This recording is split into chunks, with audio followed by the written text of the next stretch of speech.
Please help support the channel by visiting our Amazon store, affiliate link below. Hey, what's going on, everybody? My name is Matt Jarbo. This is the Mundane Matt channel, and to a lot of people, the news on the screen right here is the revelation that they've been waiting for, the proof in the pudding that Trump colluded with Russia, that all of this is going to be over so soon, but it probably isn't going to mean anything at all, period. But it does say here that Facebook sold more than $100,000 in political ads to a Russian company during the 2016 election. Now, this news is everywhere. People have been talking about this all day because I think deep down we already knew that it was a thing. But many people out there were just like, nuh-uh. But now Facebook is actually admitting this, which is good. It's always good when Facebook comes forward and admits these kind of things, especially, you know, like their inflated view counts on videos, the fact that they sell advertisements and they claim that they got a lot of clicks when ultimately they didn't, you know, those kind of situations as well. But it says here, following its April postmortem on its platform's role in the 2016 US presidential election, Facebook is out with some juicy new details. Most noteworthy, given the public's intense interest in all things Russian, is the fact that potential pro-Kremlin entities apparently purchased as much as $150,000 in political ads on the platform between 2015 and 2017. Now, that was one of the biggest problems with this last election, were all of those ads. A lot of people out there that they were targeting are people that are very susceptible to these kind of adverts. They really did infiltrate a lot with memes, and they used a lot of those kind of easily shareable, easily digestible memes that were anti-Hillary and pro-Trump in order to help kind of tweak the election. There's a joke that a lot of us like to say, like, that the election was really the internet meme war of 2016, and that we all survived it regardless of what side you came out on, and that is in part because of Facebook. I'd say a big part of it was Facebook, more so than Twitter, although a lot of people out there do think Twitter played a heavier hand than I do, and we can have that debate another time. But coming from Facebook Chief Security Officer Alex Stampos, he says, "There's been a lot of questions since the 2016 US election about Russian interference in the electoral process. In April, we published a white paper that outlined our understanding of organized attempts to misuse our platform. One question that has emerged is whether there's a connection between the Russian efforts and ads purchased on Facebook. These are serious claims, and we've been reviewing a range of activity on our platform to understand what happened. In reviewing the ads buys, we have found approximately $100,000 in ad spending from June of 2015 to May of 2017, associated with roughly 3,000 ads that was connected to about 470 inauthentic accounts and pages in violation of our policies. Our analysis suggests these accounts and pages were affiliated with one another and likely operated outside of Russia." Now, how these tend to work, by the way, is very similar to what Joey Salads does on Facebook to get around that pesky copyright. He will, or at least somebody will, create a dummy page, get around Facebook's, little terms of service and whatever else, create a dummy page, which isn't hard to do on Facebook, upload the content there, and then that content will be shared through through Joey Salads or through another page, and then it kind of makes its way there, and that's how these things end up going as viral as they do. He's not directly uploading it himself, but he's using a proxy page as a way of going about this, and that's very similar to what I think happened here. That's how they got a lot of it going, and then they probably paid to boost a number of these particular things on other pages. That's one of the biggest problems Facebook has when it comes to their fan page platform. Is every time I post something on Facebook, I will get an email an hour later saying, "Hey, did you know this post is doing amazing? This post is doing wonderful. It's one of your highest viewed posts." I get like 3 likes on it. And they email me trying to tell me that this shit is literally the cat's pajamas. It's the bee's knees. This is the chick with the golden vagina. And I should spend money in order to further spread that golden vagina. That's what they want me to do. And so I'm pretty certain, because here's the other thing with that too. The more that I spend, the more that these videos or these images or this comment goes out to more people on that list. And that's part of how Facebook operates in terms of making money. And it is one of the worst algorithms out there on the web, but yet it is still one of the most highest frequented websites out there, and everyone uses it. So that's how I think this stuff went down, in part, but we'll find out. In addition to the 100,000, another 50,000 in political ad spending is thought to have loose connections with Russia that suggests Russian origins, including ads bought from accounts with US IP addresses, but the language is set to Russian. Makes sense. Gets around that pesky, that pesky nation filter. According to Stamos, the vast majority of the ads in question did not explicitly mention candidate names or the presidential race itself. Instead, they focused on a spectrum of wedge issues that were particularly hot leading into the election, including gun rights, immigration, LGBT rights, and race, which that is something I saw heavily from my conservative friends. It was always that same exact nonsense that comes out, like, the certain issues, not directly going after one candidate or another. I don't think you really needed any more knowledge about how bad Hillary was, but it was the issues that the candidates were talking about that were being targeted, specifically stuff Hillary was talking about and things like that, because that is what people will look at when they're determining who to vote for. Those issues actually do come into play, and that is a problem here, is that they were being kind of manipulated and sent out there like that because they knew that they're so divisive that they would be able to influence those who are easily influenceable.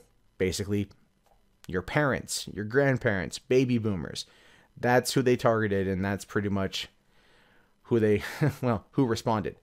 Roughly 1/4 of these ads were targeted to particular geographic regions, particularly the ads that ran in 2015. Yeah, it doesn't surprise me at all. Facebook's more recent findings meshed with the insights around political and misinformation campaigns that it published in April this year. Perhaps more interesting is a revelation that bots aren't actually responsible for most of this stuff. The bulk of it appears to be non-automated, coordinated campaigns by human actors, because that's how you have to do it. Bots will only take you so far when it comes to social media manipulation.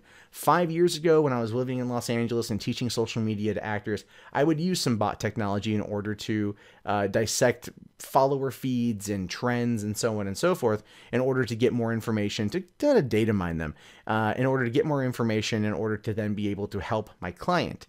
But again, bots will only take you so far. You do need that human element that understands how other humans think and maybe can process data a little differently in order to finish the push. And that's basically what happened here.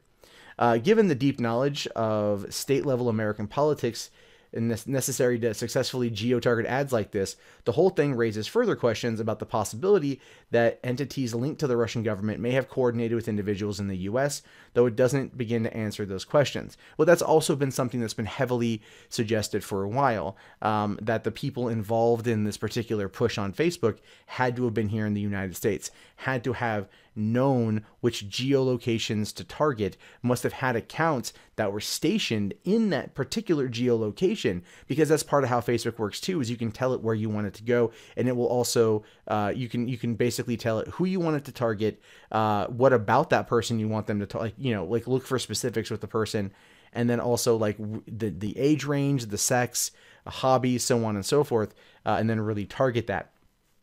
I mean, the Facebook ad campaign stuff, their ad system is more frightening to me than Google's, to be honest with you, because all Facebook does is data mine your content. You agree to it in the terms of service, and if somebody knows how to manipulate that, they can theoretically, they could target you with very, very little issue.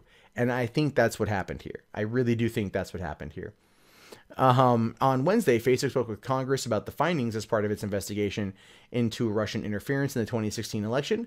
In a follow-up story by the Washington Post, Facebook admitted there is evidence that some of the accounts are linked to a troll farm in St. Petersburg, referred to as the Internet Research Agency, though we have no way to independently confirm.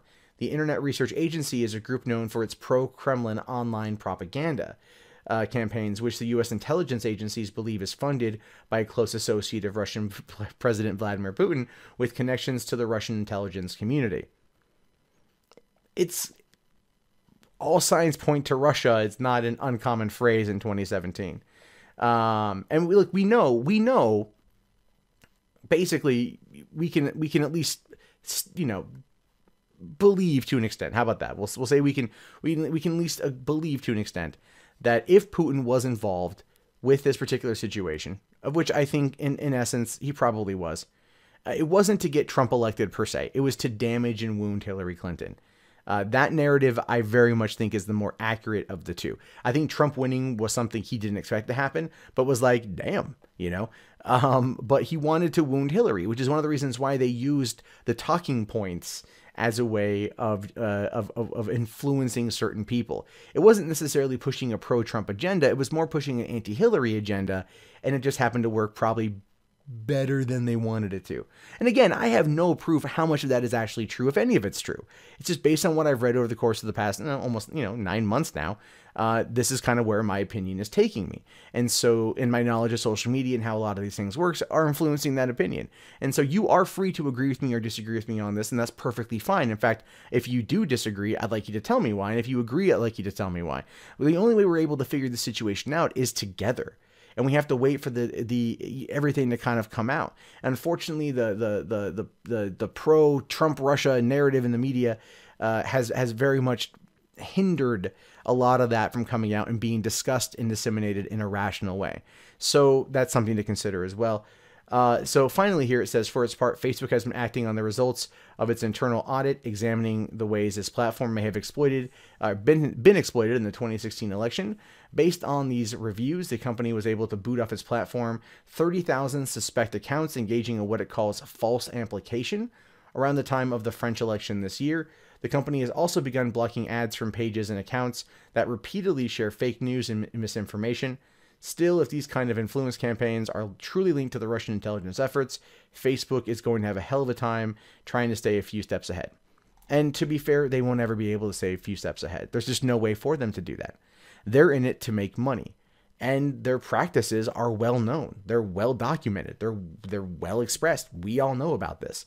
So all the Russian government has to do, not just the Russian government, any government, I'm pretty sure our government engages in some of this kind of stuff too, is just use their own, I don't want to say greed, but their own capitalism against them, right? Exploit their ad program the way that they have it set up, which is like I said, really kind of creepy. And then go from there. And so it's one of those things where this is not necessarily like, are you mad at Russia for this, or are you more mad at Facebook for having made this type of system that allows for this kind of manipulation? And truth be told, I'm more mad at the latter than the former. I expect Putin to mess around. I expect Putin to try and figure out every exploit that he can to get what he wants. This is freaking Vladimir Putin, the man that came into power in Russia in 1999 or early 2000 and hasn't left. And it was supposed to be a democratic state with elections. And now he just flops from president to prime minister and back and forth. So clearly this dude has been able to survive based on his own merits and cunning wit. So I expect this kind of tomfoolery. But Facebook, on the other hand, Facebook, their own ambition and their own greed has definitely left a lasting impact on our country in regards to how some things were handled with the 2016 presidential election. Hey guys, that wraps up this video. If you'd like to leave a comment, please do so below. I love to read your guys' input. Be sure to hit that thumbs up button. It really does help me in the YouTube algorithm. If you want to support the channel, there's the Amazon affiliate store, there's PayPal, there's Patreon, there's Bitcoin. And if you're bored and you want something else to watch, check out 3 Buck Theater up here. My name is Matt Jarbo. I will talk to you guys later. Have yourself a wonderful day. Peace out.